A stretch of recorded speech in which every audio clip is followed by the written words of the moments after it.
Hello नमस्कार दोस्तों, स्वागत है आप सभी का सक्सेस वे पर एक कदम सफलता की ओर। और मेरा नाम है हरिप्रकाश त्रिपाठी और आज मैं यहाँ पर आप लोगों के लिए लेकर आया हूँ अगस्त महीने के 200 most important current affairs news, जो कि आपके आने वाले सभी एग्जामों के लिए बहुत ही महत्वपूर्ण होने वाले हैं। चाहे हम बात करें बैंक की, एसएससी की, रेलवे की या व्यापम की बात करें या किसी भी स्टेट लेवल एग्जाम की बात करें, सभी में करंट अफेयर्स आजकल पूछा जाता है और सभी के लिए बहुत ज़्यादा महत्वपूर्ण होने वाला है। क्योंकि अब एग्जाम होने चालू हो गए हैं, अभी बैंक के एग्जाम होने वाले हैं, व्यापम के भी एग्जाम होने वाले हैं अक्टूबर में, नवंबर में। तो अब धीरे धीरे करके एग्जाम चालू होंगे और अगस्त महीने का बहुत ही ज़्यादा इंपॉर्टेंट होने वाला है आपके आने वाले सभी एग्जामों के लिए करंट अफेयर्स। तो हम एक एक चीज़ें यहाँ पर डिस्कस करने वाले हैं, पूरा डिटेल एनालिसिस करेंगे। उसके साथ में ये पार्ट 1 है, अभी पहला पार्ट है। अगस्त महीने के टोटल 200 इंपॉर्टेंट करंट अफेयर्स में यहाँ पर आप लोगों के लिए लेकर आऊंगा। पहला पार्ट है, तो पूरा एंड तक वीडियो देखिएगा क्योंकि बहुत ज़्यादा जरूरी होने वाला है, बहुत ज़्यादा महत्वपूर्ण होने वाला है। अगर आप कर रहे हैं बैंक के एग्जाम की तैयारी तो आपको पता होगा कि अक्टूबर में आरआरबी पीओ और आरआरबी क्लर्क की मेंस की एग्जाम होने वाले हैं। तो उसमें भी कितना ज़्यादा पूछा जाता है ये बैंक वालों को सबको पता है। एसएससी में भी पूछा जाना है, सभी में लगभग करंट अफेयर्स का बहुत ज़्यादा योगदान रहता है। तो पूरा वीडियो लास्ट तक देखिएगा। उसके साथ ही अगर आप लोगों ने चैनल को सब्सक्राइब नहीं किया है तो सबसे पहले जाकर उस लाल बटन पर क्लिक करिए और बेल आइकन पर क्लिक करिएगा ताकि आपको आने वाले वीडियोस की नोटिफिकेशन आपको समय समय पर मिलती रही। चलिए शुरू करते हैं और अगर आपको वीडियो पसंद आए तो लाइक जरूर करिएगा। चलिए शुरू करते हैं आज की क्लास सबसे पहली न्यूज़ के साथ। तो सबसे पहली जो हमारे पास न्यूज़ है वो है यहाँ पर कि 1 अगस्त को कौन सा दिवस मनाया जाता है। तो 1 अगस्त को दोस्तों जो दिवस मनाया जाता है वो है आपका विश्व लंग कैंसर दिवस। अब ये क्यों मनाया जाता है, इसका जो मेन उद्देश्य है वो है कि जो फेफड़ों में कैंसर होता है उसके कारणों का पता लगाने के लिए, क्या आखिर कैंसर क्यों होते हैं और उपचार के बारे में लोगों को जागरूक करने के लिए, जागरूकता बढ़ाने के लिए 1 अगस्त को विश्व लंग कैंसर दिवस मनाया जाता है। तो ये चीज आपको याद रखनी है कि 1 अगस्त को कौन सा दिवस मनाया जाता है, विश्व लंग कैंसर दिवस। ये चीज आपको याद रखनी है। इसके बाद आता है कि 1 अगस्त से लेकर 7 अगस्त तक एक सप्ताह मनाया जाता है और ये बहुत ही ज्यादा इंपॉर्टेंट है। ये सप्ताह जो मनाया जाता है ये मनाया जाता है वर्ल्ड ब्रेस्ट फीडिंग वीक, विश्व स्तनपान सप्ताह। ये आपका मनाया जाता है 1 अगस्त से लेकर 7 अगस्त तक, मतलब एक जो पहला सप्ताह होता है अगस्त महीने का वो मनाया जाता है विश्व स्तनपान सप्ताह के रूप में मनाया जाता है। और 2020 के लिए जो इसकी थीम थी ना वो रखी गई थी एक स्वस्थ ग्रह के लिए स्तनपान का समर्थन। ठीक है, अब अगर बात करें कि ये शुरुआत कब से हुई तो इसकी शुरुआत हुई थी दोस्तों 1991 से इसकी शुरुआत की गई थी। तो ये चीज आपको याद रखनी है। इसके बाद अगर हम बात करें तो जब शुरुआत हुई थी ना तो इसको जो सबसे ज्यादा मनाया जाता था, किसके द्वारा इसको सहयोग प्राप्त था, वो था आपका WABA, वाबा। अब अगर हम इसके फुल फॉर्म की बात करें तो इसका फुल फॉर्म है world alliance for breast feeding action. ये इसका फुल फॉर्म है वाबा का। तो ये चीज आपको याद रखनी है कि जब इसकी शुरुआत हुई थी तब किसके द्वारा की गई थी, WABA, वाबा द्वारा। अब अगर बात करें कि अब किसके द्वारा मनाया जाता है तो अब मनाया जाता है यूनिसेफ और मनाया जाता है WHO द्वारा। WHO का फुल फॉर्म आपको सबको पता ही होगा, वर्ल्ड हेल्थ ऑर्गेनाइजेशन। अब अगर हम बात करें कि यूनिसेफ और WHO का हेडक्वार्टर कहाँ है तो ये मैं आपको यहाँ पर नहीं बताऊंगा क्योंकि इसका ऑलरेडी वीडियो आ चुका है चैनल पे, तो आप जाके वहां पर देख सकते हैं और सारे जितने भी इंपॉर्टेंट ऑर्गेनाइजेशन है उन सभी के बारे में पूरी डिटेल वहां पर आपको मिल जाएगी, तो वहां पर देख सकते हैं।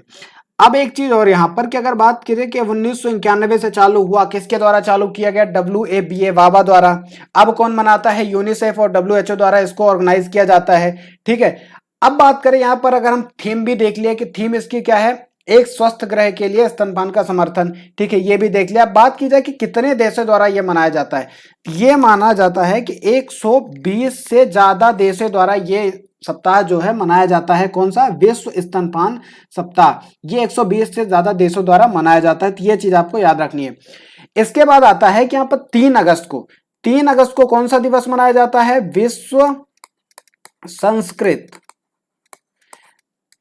संस्कृत दिवस। कब मनाया जाता है आपका, 3 अगस्त को। तो ये चीज आपको याद रखनी है। अब ये क्यों मनाया जाता है, 3 अगस्त को मनाया गया है 2020 में, माफ कीजिएगा 3 अगस्त 2020 को मनाया गया। अब ये मनाया कब जाता है? ये मनाया जाता है सावन महीना, जो हिंदी का श्रावण महीना होता है, चैत्र वैशाख जेठ, इसमें जो सावन महीना आता है आषाढ़ के बाद, उसकी जो पूर्णिमा आती है श्रावण की, उसी दिन ये मनाया जाता है विश्व संस्कृत दिवस।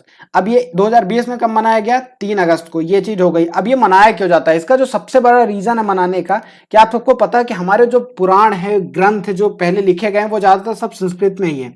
पहले संस्कृत यूज बहुत ज्यादा बोली जाती थी, सब इसी में बात करते थे। आज भी भारत देश में ऐसे कई स्थान है, कई ऐसे गांव हैं जहां पर पूरी तरीके से अभी संस्कृत का प्रयोग किया जाता है। तो एक तरीके से संस्कृत को बढ़ावा देने के लिए और इसको आगे लाने के लिए जो व्यक्ति प्रयास कर रहे हैं, जो इसके लिए कार्य कर रहे हैं, उनको एक तरीके से प्रोत्साहित करने के लिए 3 अगस्त को, मतलब श्रावण की पूर्णिमा को 3 अगस्त 2020 को मनाया गया। कौन सा दिवस? विश्व संस्कृत दिवस। ये चीज आपको याद रखनी है। उसके बाद आता है आपका कि 6 अगस्त। 6 अगस्त को कौन सा दिवस मनाया जाता है? तो 6 अगस्त को मनाया जाता है हिरोशिमा दिवस। हिरोशिमा दिवस। अब ये है क्या? हिरोशिमा दिवस क्या है? अब आप लोगों ने नाम सुना होगा, सभी ने सुना होगा कि जापान में कुछ साल पहले, बहुत साल पहले, एक परमाणु बम छोड़ा गया था। अब किसके द्वारा छोड़ा गया था? वो हमारा एक देश था, बहुत ही अच्छा देश है, अमेरिका, है ना। अमेरिका ने क्या किया कि यहां पर 2 परमाणु बम गिरा दिया। अब उनके नाम क्या रखे उसने? लिटिल बॉय, है ना। नाम तो लिटिल मतलब छोटा बच्चा, पर काम इसने बहुत बड़े बड़े करे, पूरे शहर को तहस नहस कर दिया। ठीक है, 6 अगस्त 1945 की यह घटना है। तो उसी को याद करने के लिए आप बोल सकते हैं, उसी की पुण्यतिथि के रूप में हर साल 6 अगस्त को हिरोशिमा दिवस मनाया जाता है। तो हिरोशिमा कुछ अलग नहीं, ये वहां का एक शहर का नाम है। ये चीज आपको याद रखनी है। ठीक है, अब 1945 में अमेरिका ने 2 बम गिराए थे, तो ये चीज आपको याद रखनी है। इसके बाद आता है राष्ट्रीय हथकरघा दिवस। हर साल 7 अगस्त को मनाया जाता है। अब हथकरघा क्या होता है? नेशनल हैंडलूम डे, मतलब हाथ से बनाई गई चीजें। ठीक है, अब हाथ से बनाएगी, जैसे हाथ से साड़ियां बनाई जाती हैं, है ना। हाथ से बहुत सारे कपड़े भी बनाए जाते हैं, हैंडलूम, जैसे महात्मा गांधी जी जो एक चरखा यूज करते थे, है ना। तो इस तरीके की जो चीजें हाथ से बनाई जाती हैं, चाहे हम बात करें हाथ के बनाए हुए बर्तन, है ना, बहुत सारी चीजें हाथों से बनाई जाती। तो एक तरीके से हथकरघा दिवस, जो एक तरीके से स्वदेशी मूवमेंट था, कब चालू किया गया था? ये चालू किया गया था 1905 में। ये चीज याद रखनी है कि कब से मनाया जा रहा है। तो यहां पर लिखा हुआ है कि 7 August was chosen as the national handloom day to commemorate the Swadeshi movement which was launched on same date in the year 1905। 1905 में यह दिवस मनाने की घोषणा की गई थी, तभी से मनाया जा रहा है। उस टाइम एक मूवमेंट चलाया गया था, आंदोलन, उसका नाम क्या था? उसका आंदोलन था स्वदेशी आंदोलन। अब उस टाइम ये, इसका रीजन क्या था ये चलाने का? क्योंकि उस टाइम हम ब्रिटिश के अधीन थे, है ना, अंग्रेजों के गुलाम थे। तो एक तरीके से भारत की जो भी चीजें वहां पे होती थी, भारतीय व्यक्तियों द्वारा जो भी बनाया जाता, तो उसको एक तरीके से आगे बढ़ाना, है ना। तो इसलिए ये आंदोलन चलाया गया था, तभी से नेशनल हैंडलूम डे हर साल मनाया जाता है 7 अगस्त को, राष्ट्रीय हथकरघा दिवस। अब आता है यहां पर विश्व जैव ईंधन दिवस। हर साल 10 अगस्त को विश्व स्तर पर मनाया जाता है। तो 10 अगस्त को हर साल मनाया जाता है कौन सा? विश्व जैव ईंधन दिवस। अब ये जो गैर जीवाश्म ईंधन होते हैं ना, इनको एक तरीके से बढ़ावा देने के लिए, इनके बारे में जागरूकता फैलाने के लिए 10 अगस्त को विश्व जैव ईंधन दिवस मनाया जाता है। वर्ल्ड लेवल पे, विश्व ग्लोबली मनाया जाता है, विश्व स्तर पर। यह चीज आपको याद रखनी है। उसके बाद आता है कि international youth day is celebrated every year on 12 अगस्त, मतलब 12 अगस्त को हर साल अंतरराष्ट्रीय युवा दिवस मनाया जाता है। तो ये चीज आपको याद रखनी है। आप कैसे, ये एक ट्रिक बताता हूं इसको याद करने की। देखिए 12 अगस्त को आपको कौन सा मनाया जाता है? अंतरराष्ट्रीय युवा दिवस। ये मनाया जाता है कब? 12 अगस्त को। अब अगर हम बात करें कि राष्ट्रीय युवा दिवस ये कब मनाया जाता है? तो ये मनाया जाता है 12 जनवरी को। ये क्यों मनाया जाता है? क्योंकि इस दिन विवेकानंद जी का क्या है? बर्थडे है। ठीक है, तो उन्हीं के उपलक्ष्य में क्या मनाया जाता है 12 जनवरी को? राष्ट्रीय युवा दिवस, है ना। और एक चीज और याद रख लीजिए, 12 जनवरी को विवेकानंद जी का भी बर्थडे और 12 जनवरी को मेरा भी बर्थडे है ना। तो 12 जनवरी को कौन सा दिवस, राष्ट्रीय युवा दिवस हो गया आपका। और उसके 8 महीने बाद 12 अगस्त को कौन सा दिवस मनाया जाएगा, अंतरराष्ट्रीय, मतलब इंटरनेशनल लेवल पर। हम नेशनल से कहां पहुंच जाएंगे, इंटरनेशनल लेवल पर, है ना। 8 महीने खूब मेहनत करी और इंटरनेशनल लेवल तक पहुंच गए। अब ये मनाया क्या हो जाता है, एक तरीके से युवा की जो सहभागिता होती है हमारे देश में। आज की डेट में अगर हम बात करें तो भारत में भी बहुत सारे युवा हैं, है ना। युवा बहुत ज्यादा हो गए हैं, बेरोजगारी अलग लेवल पर है। तो युवा का जो भी योगदान रहता है ग्लोबली, है ना, ग्लोबली की बात करें क्योंकि विश्व स्तर पर मनाया जाता है, अंतरराष्ट्रीय लेवल पर। तो युवा का जो भी योगदान होता है देश को बढ़ाने के लिए या विश्व को बढ़ाने के लिए, चाहे हम डिजिटली बात करें या किसी भी फील्ड में बात करें, तो उसको एक तरीके से प्रोत्साहित करने के लिए, आगे बढ़ाने के लिए, उनका मनोबल बढ़ाने के लिए हर साल 12 अगस्त को कौन सा दिवस मनाया जाता है, अंतरराष्ट्रीय युवा दिवस। आई थिंक अब ये आपको नहीं भूलेगा। इसके बाद आता है कि 9 अगस्त को एक और इंपॉर्टेंट डे मनाया जाता है। ये क्यों, कौन सा है, यह संयुक्त राष्ट्र विश्व के स्वदेशी लोगों के अंतरराष्ट्रीय दिवस को हर साल 9 अगस्त को मनाता है। ये एक्चुअली है क्या, स्वदेशी लोग क्या है, इसका मतलब आपने सुना होगा कि इंडिया के लोग जो भी बाहर रहते हैं उनको क्या बोलते हैं हम, एनआरआई, ठीक है।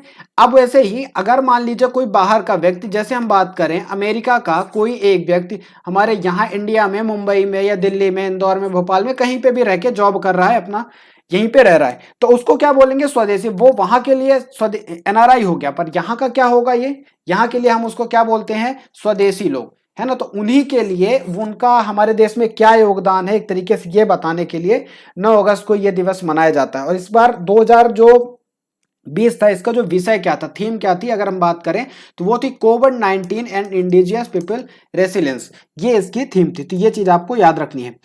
इसके बाद आता है कि नौवीं न्यूज जो है, विश्व हाथी दिवस 12 अगस्त को दुनिया भर में मनाया जाता है, ठीक है। तो आपको याद रखना है कि 12 अगस्त को, ठीक है। अब ये कैसे याद रखोगे, देखो 12 जनवरी को आपने क्या किए, नेशनल, राष्ट्रीय लेवल, एक देश के लेवल के आप युवा थे, 8 महीने मेहनत करी, तो आप कहां बन गए, इंटरनेशनल लेवल पर। अब आप बहुत ऊंचे चढ़ गए, है ना, बड़े लेवल पर पहुंच गए। तो आप क्या करोगे, अब आप बोलोगे हमको गाड़ी ओड़ी नहीं चढ़नी, हमको क्या चढ़नी है, हाथी, क्योंकि आप बहुत ऊंचे लेवल पर पहुंच चुके हैं। आप नेशनल से इंटरनेशनल लेवल पर पहुंच गए, तो आप क्या करोगे, अब किसी छोटी गाड़ी या उसमें घोड़े में ना बैठकर आप हाथी पे बैठोगे, क्योंकि हाथी सबसे ऊंचा होता है, ठीक है। तो अब विश्व हाथी दिवस कब मनाया जाता है, 12 अगस्त को। यहां से आप ऐसे इसको याद रख सकते हैं। उसके बाद है कि 13 अगस्त को कौन सा दिवस मनाया जाता है, यह मनाया जाता है विश्व अंगदान दिवस। अब क्या हुआ कि अब जब 12 अगस्त को आप इंटरनेशनल लेवल के युवा कहला गए, उसके बाद क्या हुआ, आप खुशी के मारे हाथी के ऊपर बैठ गए। अब हाथी ने आपको पटक दिया, तो आपके जो अंग थे वो छिन्न भिन्न हो गए, सब टूट टाट गए, है ना। तो उसके बाद क्या होगा कि जो भी आपके अंग थे, अब मान लीजिए वो अंग तो सब खराब हो गए, पर क्या किया जा सकता है, उसको किसी तरीके से यूज में लाया जा सकता है। तो आप 13 अगस्त को क्या करोगे, अपने जो भी अंग टूट गए उनको क्या कर दोगे, दान कर दोगे।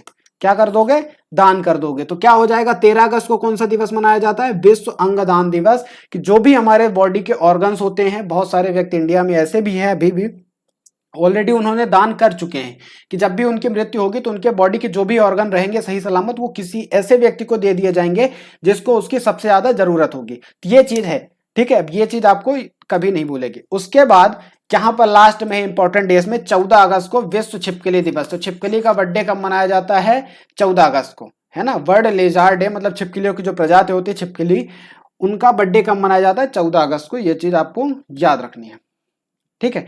अब बात आती है यहाँ पर अपॉइंटमेंट की, नियुक्तियां की, कि जो भी अपॉइंटमेंट हुई है, इंपॉर्टेंट नियुक्तियां की गई है विश्व लेवल पर या इंडिया लेवल पर, उनके बारे में हम यहाँ पर डिस्कशन करने वाले हैं। तो सबसे पहली जो न्यूज है यहाँ पर है, वो है एक छोटा सा देश, आइवरी कोस्ट। ये एक छोटा सा देश है, और ये कहाँ का देश है, वेस्ट अफ्रीका। वेस्ट अफ्रीका का ये कंट्री है छोटा सा। वहां के जो अभी नए प्राइम मिनिस्टर, या बात करें हम प्रधानमंत्री बनाए गए हैं, उनका नाम क्या है, हेमेड बाकायोको। हेमेड बाकायोको को अमेरिका के राष्ट्रपति, प्रधानमंत्री के रूप में नियुक्त किया गया है। और वहां के राष्ट्रपति कौन है, एल्साने क्वाटारा। एल्साने क्वाटारा, ये चीज आपको याद रखनी है। अब बात करें अगर करेंसी की, कि यहाँ की करेंसी क्या है, तो करेंसी है यहाँ पे आपकी फ्रैंक। क्या है, फ्रैंक। यहाँ पे, यहाँ की इसकी करेंसी है, मुद्रा यहाँ की है। इसके बाद आते हैं कि उर्जित पटेल को great eastern shipping company limited के अतिरिक्त और स्वतंत्र निदेशक के रूप में नियुक्त किया गया है। अब उर्जित पटेल कौन है, आपको यह चीज ज्यादा सोचना नहीं पड़ेगा, क्योंकि इनका नाम आप सभी ने सुना होगा, या नहीं तो सबके जेब में ये इनका नाम कहीं ना कहीं आपको मिल जाएगा, क्योंकि ये भारत के पूर्व आरबीआई गवर्नर रह चुके हैं उर्जित पटेल जी। ठीक है, तो अभी इंडिया की एक कंपनी है great eastern shipping company limited, तो इनके इंडिपेंडेंट डायरेक्टर बनाए गए हैं कौन? उर्जित पटेल। अब यहां पर ये चीज तो हो गई एक इंपॉर्टेंट नियुक्ति। अब इसके साथ ही जुलाई महीने की एक और इंपॉर्टेंट करंट अफेयर्स न्यूज यहां पर निकल के आती है कि जुलाई महीने में एक इनकी बुक भी लॉन्च की गई थी, और उसका नाम क्या था? यहां पर आप देख सकते हैं, overdraft saving the Indian saver, ये इनकी बुक का नाम है। तो ये भी इंपॉर्टेंट है और बैंक में ज्यादातर इसके पूछे जाने के चांसेस हैं। तो ये चीज आपको याद रखनी है कि उर्जित पटेल द्वारा लिखी गई पुस्तक का नाम क्या है? Overdraft saving the Indian saver. ये किसके द्वारा लिखी गई है? ये लिखी गई है उर्जित पटेल द्वारा। ये चीज आपको याद रखनी है। उसके बाद बात करते हैं हमें वरुण श्रीधर। तो वरुण श्रीधर को पेटीएम मनी के नए मुख्य कार्यकारी अधिकारी सीईओ चीफ एग्जीक्यूटिव ऑफिसर के रूप में नियुक्त किया गया है। अब भैया पेटीएम का नाम आप लोगों ने सभी ने सुना होगा, पेटीएम आप सभी ने चलाया भी होगा। ठीक है, तो पेटीएम के जो पेटीएम मनी के जो अभी सीईओ बनाए गए हैं उनका नाम क्या है? वरुण श्रीधर। ये चीज आपको स्क्रीन पर दिखाई दे रही है। उसके बाद अगर हम बात करें कि पेटीएम के अध्यक्ष कौन है, पेटीएम के अध्यक्ष कौन है? अमित नायर। ये चीज भी आपको याद रखनी है। अब पेटीएम की अगर बात करें हेडक्वार्टर की, तो यहां पर बताया नहीं, तो वो आप याद रखिए, नोएडा गुड़गांव इसका हेडक्वार्टर है। ठीक है, अब अगली न्यूज है, Mohamed Irfaan Ali become the president of Guyana. अब गुयाना एक देश है, यहां पर इसका झंडा, क्योंकि ये हो सकता है कभी पूछेगा तो नहीं, बैंक में नहीं पूछेगा, बाकी हो सकता है स्टेट लेवल किसी एग्जाम में।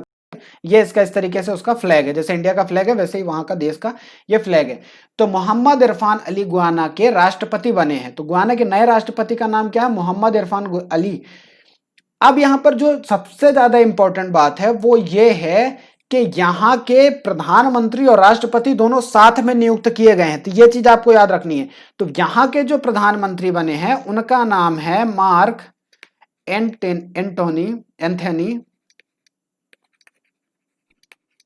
Anthony Philips. ये यहाँ के क्या है? राष्ट्र प्रधानमंत्री हैं। प्रधानमंत्री का नाम क्या है? मार्क एंथनी फिलिप्स यहाँ के प्रधानमंत्री बने हैं। और अगर बात करें राष्ट्रपति की, तो वो कौन है? मोहम्मद इरफान अली। अगर हम बात करें कैपिटल की, इसकी राजधानी की, कि गुयाना देश की राजधानी क्या है, तो वो है जॉर्ज टाउन। अगर बात करें करेंसी मुद्रा की, तो वो क्या है? गुयानीज डॉलर। डॉलर वहां की मुद्रा है। इसके बाद है HDFC बैंक, इंडिया का fastest growing private bank, HDFC। अब इसका आप लोगों को फुल फॉर्म बताना है कमेंट सेक्शन में कि HDFC का फुल फॉर्म क्या है। आप लोग जरूर कमेंट बॉक्स में जाके बताइएगा। अब यहां पे जो इसके MD और CEO, मैनेजिंग डायरेक्टर और CEO जो 3 साल के लिए नियुक्त किए गए हैं, उनका नाम क्या है? शशिधर जगदीशन। ये इनका नाम है, 3 साल की अवधि के लिए बनाए गए हैं। अब अगर हम थोड़ी बात करते हैं HDFC बैंक की, कुछ काला चिट्ठा खोलते हैं, इस बैंक का इतिहास क्या रहा है। इस इतिहास की बात करें तो इस बैंक की स्थापना हुई थी दोस्तों 1994 में इसकी स्थापना हुई। अगर हम इसके हेडक्वार्टर की बात करें तो वो है आपका मुंबई में इसका हेडक्वार्टर है। अगर हम इसके बात करें कि इसके फाउंडर कौन है, तो उनका नाम है हसमुख भाई पारेख। ये यहाँ का नाम है। तो ये चीज भी आपको याद रखनी है। इसके बाद अगर हम बात करें कि इसकी टैगलाइन क्या है, तो HDFC बैंक की जो टैगलाइन है वो है वी अंडरस्टैंड योर वर्ड। तो ये चीज आपको याद रखनी है कि we understand your word HDFC की क्या है? टैगलाइन। कभी पूछी नहीं जाती, पर हो सकता है कि बैंक के एग्जाम में ये पूछा जा सकता है। इसके बाद एक यहाँ पर बहुत इंपॉर्टेंट न्यूज है कि मनोज सिन्हा को जम्मू और कश्मीर के उपराज्यपाल के रूप में नियुक्त किया गया है। ठीक है, तो आपको ये चीज याद रखनी, क्योंकि अभी यहाँ पे जम्मू कश्मीर में बहुत उथल पुथल हुई है, क्योंकि यहाँ पे के जो राज्यपाल थे गिरीश चंद्र मुर्मू जी, उन्होंने अचानक से इस्तीफा दे दिया और जल्दी जल्दी में मनोज सिन्हा को वहां का उपराज्यपाल LG नियुक्त कर दिया गया। अब जो गिरीश चंद्र मुर्मू जी थे उनको एक नया कार्यभार दिया गया है। वो क्या बने हैं? भारत के नियंत्रक और लेखा परीक्षक। ये यहां भारत के क्या बनाए गए हैं? भारत के नियंत्रक और महालेखा परीक्षक बनाए गए हैं गिरीश चंद्र मुर्मू जी। कैग के हेड बने हैं। ठीक है, गिरीश चंद्र मुर्मू, ये चीज आपको याद रखनी। इसके बाद अब यहाँ पे हम बात करने वाले हैं ऐसे व्यक्तियों की जो भारत के प्रसिद्ध व्यक्ति थे या विदेश के भी थे, मतलब विश्व लेवल के, और उनका हाल ही में निधन हुआ है। तो ये भी एक इंपॉर्टेंट क्वेश्चन बनता है। यहाँ से कई बार ऐसे होते कि एग्जाम में पूछा जाता है कि मान लीजिए यहाँ पर जैसे आप स्क्रीन पर देख रहे हैं कि अनिल मुरली जी का हाल ही में निधन हो गया, तो वह एक अनुभवी मलयालम अभिनेता थे। ये चीज यहाँ पर दिखाई दे रही, पर एग्जाम में आपसे इस तरीके से पूछा जा सकता है कि हाल ही में अनिल मुरली जी का निधन हुआ, वह क्या थे, किस फील्ड से बिलोंग करते थे, वो क्या थे, वो एक एक्टर थे। अब ये है कहाँ के, ये मलयालम जो फिल्म इंडस्ट्री है वहां के ये प्रसिद्ध एक्टर हैं। इन्होंने 200 से ज्यादा फिल्में करी हैं, है ना। अब यहाँ पे ये इनका जन्म स्थान कहाँ का है, ये है केरला का। केरला की अगर हम बात करें राजधानी की, तो राजधानी क्या है, तिरुवनंतपुरम,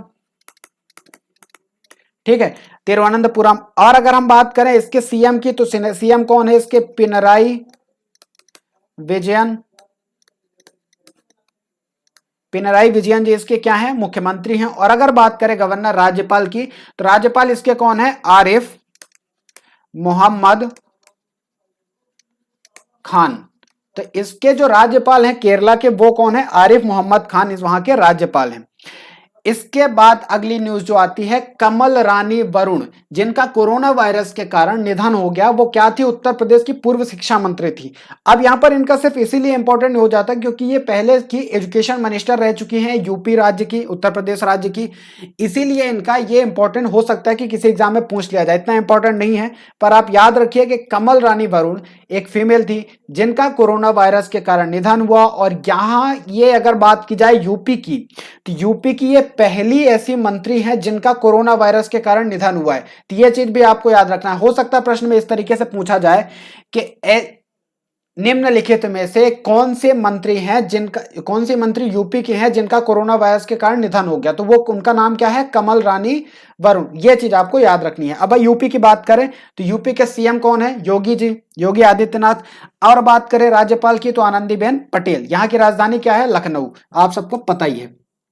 उसके बाद है प्रख्यात व्यक्तिगत वांग पांडु प्रसाद राव का हाल ही में निधन हो गया। वह एक अनुभवी लेखक और गायक थे, है ना। तो इतना ज्यादा ये इंपॉर्टेंट नहीं है, तो आप सिंपल सा इसको याद रख सकते हैं कि वांग पांडु प्रसाद राव का निधन हुआ है। कौन थे, लेखक और गायक थे, मतलब राइटर और सिंगर थे, ठीक है। इसके बाद है कि नोबेल शांति पुरस्कार विजेता जॉन ह्यूम का निधन। हाल ही में आयरलैंड के एक प्रमुख राजनेता थे। अब यहाँ पे कुछ, कभी नोबेल पीस पुरस्कार जो होता है, एक जीते थे जॉन ह्यूम करके व्यक्ति थे, ठीक है। अब उनका हाल ही में निधन हो गया। वो कहाँ के राजनेता थे, आयरलैंड देश के नेता थे। अब हम यहाँ पर, ये इतना ज्यादा इंपॉर्टेंट नहीं, पर यहाँ से नोबेल की बात आती है, इसलिए हम इसके बारे में थोड़ा सा डिस्कशन यहाँ पर करेंगे कि नोबेल की बात करें, नोबेल किसके नाम पर रखा गया है, एक स्वीडन के एक साइंटिस्ट थे अल्फ्रेड नोबेल, उनके नाम पर यह पुरस्कार रखा गया है। आप सबको पता होगा, है ना, कहाँ के थे, स्वीडन के। अब अगर बात करें किसकी स्थापना की गई, इसकी स्थापना की गई थी दोस्तों 1895 में। यह चीज आपको याद रखनी है। उसके बाद अगर बात करें कि ये कब दिया जाता है, ये जो पुरस्कार है ना, हर साल 10 दिसंबर को दिया जाता है। तो ये चीज भी आपको याद रखनी है कि हर साल 10 दिसंबर को ही दिया जाएगा। तो 2020 का कब दिया जाएगा, 10 दिसंबर 2020 को ये नोबेल पुरस्कार बांटे जाएंगे विश्व के विभिन्न लोगों को। अब कितने टाइप के शांति नोबेल पुरस्कार होते हैं, 5 प्रकार के। पहला हो गया आपका फिजिक्स, दूसरा हो गया केमिस्ट्री हो गया आपका, एक हो गया साइकोलॉजी एंड मेडिसिन, दूसरा हो गया लिटरेचर, और एक आपका हो गया पीस, शांति का पुरस्कार। ये 5 टाइप के नोबेल पुरस्कार होते हैं जो दिए जाते हैं। तो ये चीज आपको याद रखनी है। अब यहाँ पर जो एक बात आती है कि पीस का जो पुरस्कार होता है ना, शांति वाला, ये स्वीडन में, इसके अलावा जितने 4 होते हैं ये सारे स्वीडन से रिलेटेड हैं, तो स्वीडन में ही दिए जाते हैं। पर जो शांति का पुरस्कार है, शांति नोबेल पुरस्कार, ये दिया जाता है आपका नॉर्वे देश में, है ना। तो ये चीज आपको याद रखनी है, ये थोड़ा सा अलग है, ये चीज आपको याद रखनी है। इसके बाद बात करते हैं 6वें ब्रिक्स पर्यावरण मंत्रियों की बैठक रूस की अध्यक्षता में हुई थी। तो पर्यावरण मिनिस्ट्री, एनवायरमेंट मिनिस्ट्री की जो बैठक हुई है 2020 की ब्रिक्स की, वो कहां पे हुई है, रूस में। उसकी अध्यक्षता किसने की है, रूस ने, ठीक है। ये चीज आपको याद रखनी है। अब ये वर्चुअल मीटिंग हुई है क्योंकि आपको पता है कि अभी कोरोना का टाइम चल रहा है, तो अभी कोई भी देश के जो मेन हेड हैं वो कहीं आ जा तो रहे नहीं है, तो घर बैठे क्या कर रहे हैं, वर्चुअल वीडियो कॉलिंग पे बात करके, जैसे हम आप वीडियो कॉल करते हैं वैसे वो वीडियो कॉल करके बातचीत कर लेते हैं, ठीक है। वहीं पे सारे डिसीजन होते हैं, ये सारी चीजें होती हैं। अब अगर हम बात करें ब्रिक्स के बारे में, तो आप लोगों को पता होगा कि ब्रिक्स एक ऑर्गेनाइजेशन है, ठीक है। अब जब इसकी शुरुआत हुई थी इसमें 4 ही देश थे, ब्रिक थे, बाद में इसमें साउथ अफ्रीका जोड़ा गया है, सबको पता है। अब अगर हम बात करें कि ब्रिक्स में देश कौन कौन से, तो ब्री से क्या हो गया आपका ब्राजील, आर से क्या हो गया रसिया, इंडिया, आई से क्या हो गया इंडिया, सी से क्या हो गया चाइना, और एस से क्या हो गया आपका साउथ अफ्रीका। ये 5 देश हो गए, ठीक है। माफ कीजिएगा। यहां पे जो टोटल लैंग्वेज यूज की जाती है वो 5 लैंग्वेज यूज की जाती हैं, ठीक है। अब जो इसका आखिरी सम्मेलन हुआ था वो 2019 में हुआ था ब्राजील में, है ना। और यहाँ पे क्या है कि एक तरीके से कह सकते हैं कि जैसे नाम है उसी के अकॉर्डिंग इसकी जो भी बैठक वगैरह होती है। तो पहले जैसे 2019 में अगर कहाँ हुई ब्राजील में, तो 2020 में कहाँ होनी चाहिए रसिया में, रूस में। यहाँ पर ये पर्यावरण मंत्री, ऐसी जितनी भी सारी इसकी बैठक होंगी सब रूस में होगी। अगला कहाँ होगा 2021 की बात करें तो वो कहाँ होगा इंडिया में। इस तरीके से आप इसको पता लगा सकते हैं, सिर्फ आपको पिछला पता होना चाहिए, उसके आधार पर आप सब कुछ पता लगा सकते हैं। इसके बाद है आवासीय संपत्तियों के विपणन के लिए आवास मंत्री हरदीप पुरी द्वारा क्रेडाई आवास ऐप, ये एक लॉन्च किया गया है। ये क्यों किया गया, इसका उद्देश्य क्या है? इसका उद्देश्य है एक तरीके से कह सकते हैं कि जो भी गरीब घर है या किसी को आवास के लिए लोन चाहिए, है ना, तो इस ऐप के थ्रू आप लोन ले सकते हैं और घर खरीद सकते हैं, ठीक है। अब अगर बात करें हरदीप सिंह पुरी के बारे में, तो ये कहां से बिलोंग करते हैं, अमृतसर से। इनका मंत्रालय कौन सा है, इनका मंत्रालय केंद्रीय नागरिक उड्डयन राज्य मंत्री है, ठीक है। इसके बाद सांसद कहां से हैं, ये अमृतसर से सांसद हैं, ये सांसद भी हैं और बिलोंग करते हैं अमृतसर से, ठीक है। तो ये चीज आपको याद रखनी है। उसके बाद है यहां पर एक डॉक्टर हर्षवर्धन ने, ये भारत के कौन है, स्वास्थ्य मंत्री, विद्या विज्ञान मंथन 2020-21 की शुरुआत की, जो 6ठी से 11वीं कक्षा के स्कूली बच्चों छात्रों के लिए विज्ञान को लोकप्रिय बनाने के लिए एक राष्ट्रीय स्तर का कार्यक्रम है ना। तो एक कार्यक्रम लॉन्च किया गया है डॉक्टर हर्षवर्धन द्वारा, ठीक है। उसका नाम क्या है, विद्या विज्ञान मंथन 2020-21, ठीक है। तो ये चीज आपको याद रखनी है कि जो 6ठी से 11वीं तक के बच्चे हैं उनके लिए कि वो घर बैठे एक तरीके से साइंस में सहभागिता दें। उसमें बहुत सारी चीजें होंगी, गेम होंगे, बहुत सारी प्रतियोगिताएं होंगी, तो उनमें वो पार्टिसिपेट करें और नई भारत को एक नई प्रतिभा खोजने का एक तरीके से मौका मिलेगा कि बहुत सारी ऐसी इन्वेंशन, नई नई खोज निकल कर आएंगी बच्चों द्वारा, है ना, जो कि भारत के लिए बहुत ज्यादा जरूरी होंगी। तो ये चीज यहां से कर सकते हैं। इसके बाद है केंद्रीय शिक्षा मंत्री रमेश पोखरियाल निशंक। केंद्रीय शिक्षा मंत्री रमेश पोखरियाल निशंक ने हिमाचल प्रदेश के धौला कुआं में भारतीय प्रबंधन संस्थान IIM सिरमौर की आधारशिला रखी।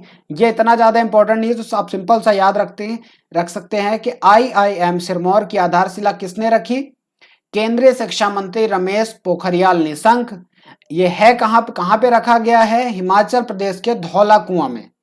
हिमाचल प्रदेश का एक धौमाकुला नाम का एक जगह है, वहां पे IIM सिरमौर की आधारशिला रखी, मतलब वहां पर IIM बनाया जाएगा।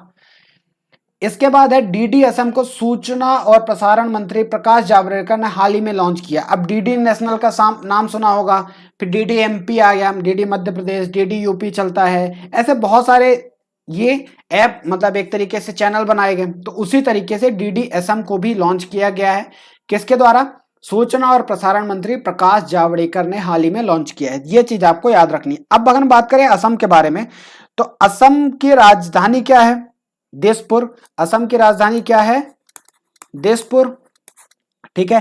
अब अगर बात करें CM की, तो वो कौन है, सर्बानंद सोनोवाल, वहां के क्या है, CM है। और राज्यपाल कौन है यहाँ के, जगदीश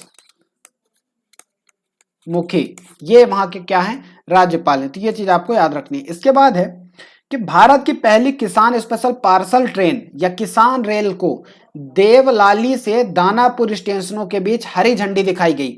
अब पिछला जो बजट आया था अभी फरवरी मार्च में, इसमें बताया गया था कि भारत में किसान रेल चलाई जाएगी। तो एक ट्रेन चला दी गई है, अब ये कहां से कहां तक चलाएगी? महाराष्ट्र के देवलाली, अब ये जो यहाँ पे देवलाली से दानापुर स्टेशन है, तो ये कहाँ कहाँ है, ये चीज भी आपको नीचे दिखाई दे रहा है रेड लाइन में। यहाँ पर क्या देवलाली कहाँ है? महाराष्ट्र में, टू बिहार दानापुर, है ना। तो महाराष्ट्र से लेके बिहार तक ये जाएगी, महाराष्ट्र के देवलाली स्टेशन से लेके बिहार के दानापुर रेलवे स्टेशन तक जाएगी। ये टोटल जो डिस्टेंस कवर करने वाली है 1519 किलोमीटर डिस्टेंस कवर करेगी। और कितने घंटे में? 32 घंटे में। फर्स्ट किसान पार्सल ट्रेन, ये इंडिया के लिए पहली न्यूज है, किसान रेल। तो ये चीज आपको याद रखनी, क्योंकि इससे इंपॉर्टेंट एक क्वेश्चन पक्का किसी ना किसी एग्जाम में पूछा जाएगा। अब यहां पर मध्य प्रदेश द्वारा एक अभियान चालू किया गया था 1 से 15 अगस्त तक। इसका नाम क्या था? एक मास्क एक जिंदगी, है ना। एक मास्क एक जिंदगी नाम का एक जागरूकता अभियान चलाया गया था। इससे होगा क्या कि अगर आप खुद मास्क पहनते हैं तो आप दूसरों की जिंदगी भी कैसे बचाते हैं, इसके बारे में जागरूकता फैलाना। क्योंकि अगर मान लीजिए हम इन्फेक्टेड हैं और सामने वाला भी अगर मास्क लगाया हुआ है, तो उस तक कोई भी ऐसी वायरस या कीटाणु उस तक नहीं पहुंचेंगे। पर मान लीजिए अगर हमने मास्क नहीं लगा, हम इन्फेक्टेड हैं, तो हम खुद की जिंदगी तो तबाह कर रहे हैं, दूसरों की भी जिंदगी बर्बाद करने पर तुले हुए हैं। ये चीज है। महाराष्ट्र सरकार ने किसानों की मदद के लिए लगभग 1000 करोड़ रुपए की मैग्नेट प्रोजेक्ट की मंजूरी दी है। इसमें होगा क्या? एक तरीके से कि किसानों को खेती करने के लिए लोन दिया जाएगा या उनको जमीन उपलब्ध कराई जाएगी। यह चीज है, किसानों की मदद करने के लिए 1000 मैग्नेट प्रोजेक्ट की मंजूरी दी। तो यहाँ पे जो सबसे ज्यादा जरूरी चीज है ना, वो यही पूछा जाएगा कितने करोड़ रुपए। तो वो कितने करोड़ रुपए? 1000 करोड़ रुपए, ये पूछा जाएगा।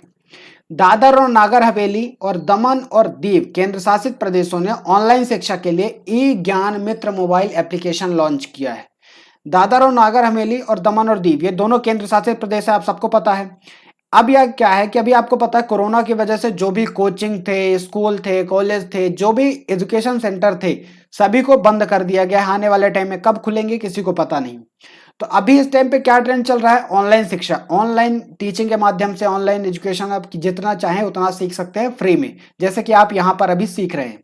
तो यही चीज करना है। तो इसके लिए ई ज्ञान मित्र मोबाइल एप्लीकेशन लॉन्च किया गया है। किसके द्वारा? इन दोनों केंद्र शासित प्रदेशों द्वारा। तो ये चीज आपको यहाँ पर याद रखनी है। उसके बाद है थेंजावल गोल्फ रिजॉर्ट परियोजना का उद्घाटन मिजोरम में किया गया। तो एक रिजॉर्ट परियोजना का उद्घाटन किया गया है, कहां पे? मिजोरम में। उसका नाम क्या है? थेंजावल गोल्फ रिजॉर्ट, है ना। अब ये क्या, देखिए यहाँ पे क्या है, बहुत सारे बड़े बड़े गोल्फ कोर्स बनाए जाएंगे, है ना। बहुत बड़े बड़े गोल्फ कोर्स बनाए जाएंगे और बहुत बड़ा मैदान होगा, बहुत ज़्यादा जमीन यूज़ की जाएगी। तो सिंपल सा यहाँ पर जो एक क्वेश्चन इंपॉर्टेंट है, आपको सिंपल सी चीज़ें जो याद रखनी है कि थेंजावल गोल्फ रिजॉर्ट कहाँ बनाया जा रहा है? ये बनाया जा रहा है मिजोरम में। अब हम बात करेंगे मिजोरम के बारे में। तो मिजोरम की जो कैपिटल है वो क्या है? आइजोल, AIZAWAL। आइजोल यहाँ की राजधानी है। अगर हम बात करें सीएम की, तो वो कौन है? जोमार थंगमा यहाँ के क्या है? मुख्यमंत्री हैं। और गवर्नर हैं PS श्रीधरन पिल्लई यहाँ के राज्यपाल हैं। अब हरियाणा सरकार ने गरीबी रेखा से नीचे महिलाओं, BPL परिवारों की लड़कियों और महिलाओं को मुफ्त सैनिटरी नैपकिन उपलब्ध कराने के लिए महिला विकास किशोरी सम्मान योजना शुरू की है। बहुत ज्यादा इंपॉर्टेंट क्वेश्चन है, पक्का किसी न किसी एग्जाम में पूछा जाने वाला है, क्योंकि ये बहुत ही साहसिक कदम उठाया गया है हरियाणा सरकार द्वारा।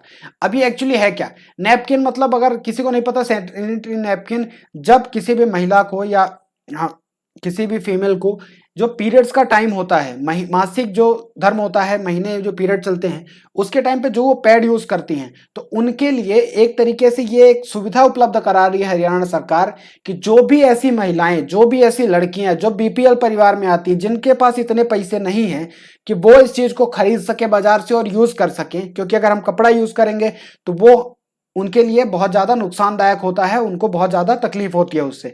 तो अगर वो ये चीज़ यूज़ नहीं करेंगे तो उससे ज़्यादा तकलीफ होगी। तो इसलिए उनकी मदद करने के लिए हरियाणा सरकार ने महिला विकास किशोरी सम्मान योजना शुरू की है। बहुत ही अच्छी चीज़ चालू की गई है। अब बात करें हरियाणा के चीफ मिनिस्टर की, तो कौन है? मनोहर लाल खट्टर जी वहां के क्या हैं? मुख्यमंत्री हैं। गवर्नर है सत्यदेव नारायण आर्य। यहाँ के जो गवर्नर हैं वो हैं सत्यदेव नारायण आर्य, वहां के क्या हैं, राज्यपाल हैं। अब बात करें अगर राजधानी की, तो हरियाणा की राजधानी क्या है, चंडीगढ़, ये चीज आपको याद रखनी है। उसके बाद हरियाणा सरकार ने महिलाओं और बच्चों को गरिष्ठ सुगंधित स्किल्ड मिल्क पाउडर उपलब्ध कराने के लिए मुख्यमंत्री दूध उपहार योजना शुरू की है।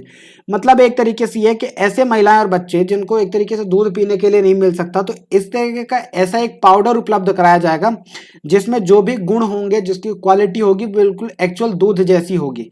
तो मुख्यमंत्री दूध उपहार योजना किस राज्य सरकार द्वारा संचालित की गई है, किस राज्य सरकार द्वारा चालू की गई है, वो आपका राज्य कौन सा है, हरियाणा। ये चीज आपको याद रखनी है, ठीक है। इसके बाद है कि भारत ने 30 सेकंड से कम समय में कोविड-19 के लिए तेजी से परीक्षण विकसित करने के लिए इजराइल के साथ समझौता किया है। मतलब इजराइल एक देश है, इजराइल के साथ इंडिया ने एक पार्टनरशिप करी है। उसमें यह कहा गया है कि 30 कोविड-19 में तेज जो भी जांच की जाती है कोविड-19 की, एक ऐसी तकनीक निर्धारित की जाएगी, लाई जाएगी, जिसमें क्या होगा कि 30 सेकंड मतलब आधे मिनट के अंदर हम आपको रिजल्ट बता देंगे कि आप कोविड पॉजिटिव हैं या नहीं। अब इजराइल देश की बात करें तो इजराइल की जो राजधानी है वो क्या है, कैपिटल जेरूसलम। प्राइम मिनिस्टर की बात करें तो बेंजामिन नेतन्याहू है ना, इनका प्राइम मिनिस्टर मोदी, प्रधानमंत्री मोदी जी से बहुत अच्छे संबंध है। करेंसी की बात करें, मुद्रा की बात करें तो वो क्या है, इजराइल शेकेल। तो ये चीज आपको याद रखनी है। उसके बाद कि ग्रेट ब्रिटेन महात्मा गांधी को याद करने के लिए एक सिक्का बनाने पर विचार किया जा रहा है ना। तो महात्मा गांधी को याद करने के लिए एक सिक्का बनाने का विचार किया जा रहा है, किसके द्वारा, ग्रेट ब्रिटेन द्वारा। अब ब्रिटेन की अगर बात करें तो ब्रिटेन की राजधानी क्या है, लंदन, और वहां के प्राइम मिनिस्टर कौन है, बोरिस जॉनसन। बोरिस जॉनसन वहां के क्या है, पीएम है, प्रधानमंत्री वहां के हैं, ठीक है। अब वहां की अगर बात करें करेंसी की तो वो क्या है, पाउंड स्टर्लिंग, वहां की क्या है, मुद्रा। अब यहां पर एक व्यक्ति हैं प्रसिद्ध फुटबॉलर बेनेडिक्ट हेवदेस, हाल ही में सेवानिवृत्त हुए। वो कहाँ के थे, जर्मनी देश से थे। ये फुटबॉलर हैं, इनका नाम क्या है, बेनेडिक्ट वेदेस। ये किस देश से हैं, जर्मनी से हैं। जर्मनी की कैपिटल क्या है, बर्लिन, और यहाँ की करेंसी क्या है, यूरो। ये चीज आपको याद रखनी है। इसके बाद आईपीएल के लिए यहाँ पे एक न्यूज है कि भारत सरकार ने इंडियन प्रीमियर लीग आईपीएल 2020 के लिए 13वें संस्करण मतलब 30th एडिशन है ये चीज भी आपको याद रखनी है, आने वाले एग्जाम में पूछे जा सकते हैं कि 13th एडिशन है, संस्करण के लिए संयुक्त अरब अमीरात में पुनर्निर्धारित करने की अनुमति प्रदान कर दी है। कि पहले इंडिया में होना था पर कोरोना की वजह से इसको अबू धाबी यूएई में शिफ्ट किया गया है, ठीक है। तो 13वां संस्करण कहाँ का होगा, यूएई में। अब अगर बात करें यूएई के बारे के, तो यूएई की जो करेंसी है वो क्या है, दिरहम है, कैपिटल है वहां की अबू धाबी। अबू धाबी वहां की क्या है, राजधानी। तो ये चीज आपको याद रखनी है। अब 3 जगह वहां पे ऐसी चुनी गई हैं यूएई में जहां पर ये टूर्नामेंट कराए जाएंगे। तो ये क्वेश्चन भी पूछा जा सकता है कि 3 वेन्यू हुई हैं, कौन कौन से, दुबई, अबू धाबी और शारजाह, ये तीनों यूएई के जगह है, वहां पर क्या होगा, आईपीएल मैचेस कराए जाएंगे। इसके बाद है भारत कुआलालंपुर मलेशिया में होने वाली महिला विश्व टीम स्क्वैश चैंपियनशिप से हट गया है। तो ये दिसंबर में होने वाली थी प्रतियोगिता स्क्वैश चैंपियनशिप। अब इसमें हुआ क्या कि भारत ने ये बोला है कि हमारे जो खिलाड़ी हैं उनकी अच्छे से तैयारी नहीं हुई है, जिस वजह से हम इस चैंपियनशिप से अपना नाम वापस लेते हैं, है ना। तो मलेशिया में होने वाली थी, मलेशिया की राजधानी क्या है, कुआलालंपुर, ठीक है। तो ये चीज आपको याद रखनी है। अब ये इंडिया में इसका जो मेन हेड है स्क्वैश टीम का वो क्या है, squash rackets federation of India, SRFI। तो इसका कभी फुल फॉर्म भी पूछा जा सकता है, तो ये चीज भी आपको याद रखनी है कि squash rackets federation of India SRFI इसका फुल फॉर्म है। इसके बाद है लुइस हैमिल्टन ने ब्रिटिश ग्रांड प्रिक्स 2020 जीत लिया है। कि 2020 की ये दूसरी रेसिंग थी, इसको किसने जीता है, लुइस हैमिल्टन ने, है ना। अब it is officially known as formula 1 Pirelli British grand prix 2020, है ना, इस नाम से जाना जाता है। दूसरी चीज कि the tournament was held at the Silverstone circuit in Silverstone, United kingdom, UK में आयोजित किया गया था एक तरीके से। अब लुइस हैमिल्टन के बारे में अगर हम बात करें तो ये कहाँ के हैं, ये मर्सिडीज गाड़ी चलाते हैं, है ना। लुइस हैमिल्टन जो है मर्सिडीज गाड़ी चलाते हैं। ये है कहाँ के, ब्रिटेन, ब्रिटेन के हैं, मर्सिडीज गाड़ी चलाते हैं और ये लगातार, ये मतलब एक तरीके से कहा जाए तो 7वीं बार ये ग्रैंड प्रिक्स जीते हैं, है ना। ब्रिटिश ग्रैंड प्रिक्स इन्होंने 7वीं बार जीता है, तो ये चीज आपको याद रखनी है। इसके बाद है मैथ्यू मैकोनागी, ग्रीन लाइट नामक पुस्तक लिखा है। ग्रीन लाइट एक बुक है, उसको किसने लिखा है, मैथ्यू मैकोनागी, बड़ा अजीब सा नाम है, आप भी याद कर लीजिएगा चुपचाप। मैथ्यू मैकोनागी, ग्रीन लाइट एक पुस्तक है, उन्होंने इसको लिखा है।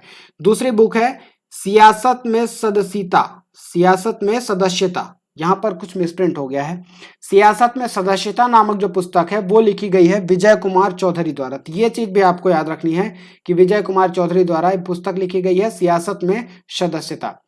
उसके बाद है यहाँ पर एक और बुक लिखी गई है विशेष कोड टू विन नामक पुस्तक में लिखा है। यह पुस्तक किसके द्वारा लिखी गई, निरुपमा यादव। अब इस बुक के बारे में मैं कुछ चीज बताता हूँ। यह जो विशेष नाम का है ना, ये किसके, ये विशेष भृगुवंशी, ये देखिए विशेष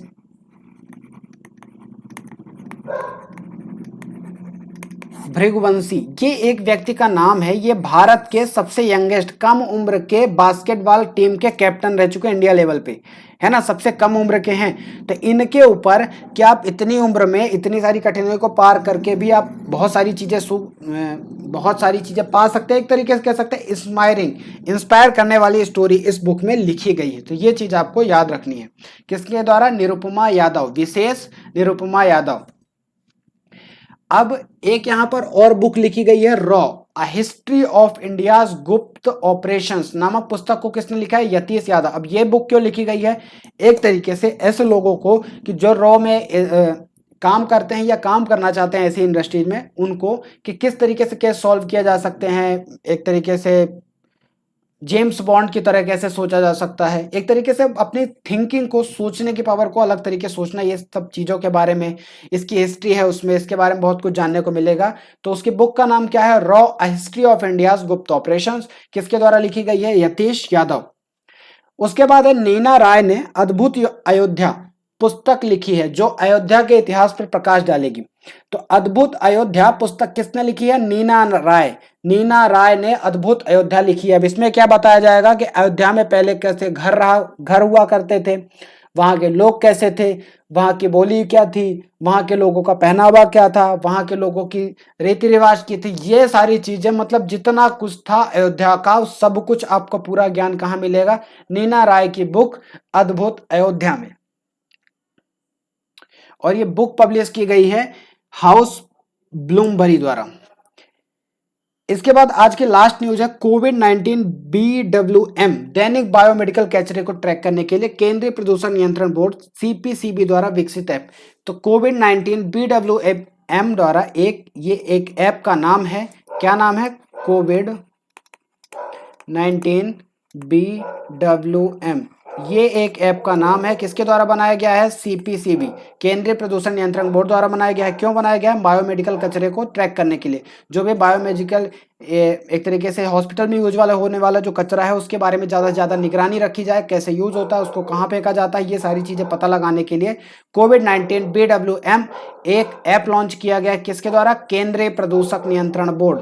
आज के लिए बस इतना ही, थैंक्स फॉर वॉचिंग। अगर आपको वीडियो पसंद आया तो लाइक करिएगा, शेयर करिएगा, और चैनल को सब्सक्राइब नहीं किया है तो सब्सक्राइब करिएगा, जितना ज़्यादा हो सके सब्सक्राइब करिएगा, शेयर करिएगा। और अगर आपको कोई चीज़ डाउट है तो आप कमेंट सेक्शन में जाके पूछ सकते हैं, कुछ भी प्रॉब्लम आप वहाँ जाके बताइए। वीडियो कैसा लगा वो भी आप जाके ज़रूर बताइएगा। पार्ट 2 इसका बहुत जल्द आने वाला है। मिलते हैं नेक्स्ट वीडियो में, तब तक अपना ध्यान रखिए, अच्छे से रहिए, मिलते हैं नेक्स्ट वीडियो में, तब तक thank you, have a nice day.